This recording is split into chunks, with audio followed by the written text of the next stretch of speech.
Will you properly protect yourself and your pet against ticks this hunting season? One of the main pest concerns when anyone is in nature are ticks, and for good reason. They are incredibly small, hard to notice unless you're looking for them, have a varied life cycle making them hard to avoid, and they can pass on devastating diseases. Ticks spread diseases through their bite.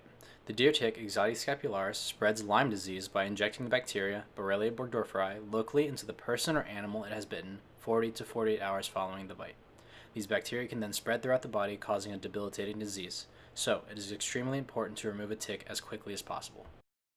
Ticks are located just about everywhere, especially in areas that are favorable for hunters and outdoors people, such as tall grass and wooded areas. Let's take a look at the U.S. in the last few years for a particular glimpse at Lyme disease spread by these ticks.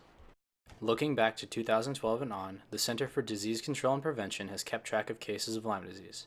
The blue area consists of dots, and each dot is a person infected with Lyme disease. You can see new cases expanding over relatively new territory pretty quickly from year to year. Now, let's get a word from a Central Virginia resident and longtime active hunter, David Brooks. Nowadays, there's a problem with ticks. It's been a problem for a long time. A lot of people are not aware of it. I'm a hunter, been hunting for 40 years. I'm in the woods a lot of time, and I will say there are certain products that you can use that will lessen your chance to get bit by any kind of tick. So whether you get Lyme disease, Rocky Mountain spotted fever, whatever. So what I recommend is there's a product that you can use to spray your clothing down, not your skin. And this is it right here, small little can. It works on your clothes perfectly. I'm not going to try to pronounce this name. I said, but you can buy it at any sporting goods store, Dick's, even Walmart sells it. Now, as far as your skin product, DEET. Depends on how much DEET you want to put on you, but I personally use 100% DEET, but I wouldn't recommend it to everybody. That goes on your skin. You will not get any ticks on you at all, I promise you, or chiggers or any other kind of bugs if you use this. Now, I've known people that have had Lyme disease. It's a very bad disease. And I've had people have to go to the hospital for a week or so. And then once you get Lyme disease, you never really get rid of it. It's there forever. Certain people have to do certain things, and you have to every now and then go back and get shots or whatever. But I recommend these products when you go in the woods. Be conscious. Just don't walk in nature. It's like, oh, this is great. Spray yourself down with something. And I think it'll do a lot to deter any kind of illness or ticks or a lot of bugs that you get from later on. Now that we've heard from Mr. Brooks, let's go over a few additional ways we can avoid ticks and prevent ourselves from contracting Lyme disease while we're out in nature. First, just being aware that there will probably be ticks wherever you go as an outdoors person or hunter is important. Of course, clothing is an important way to keep pests off of you.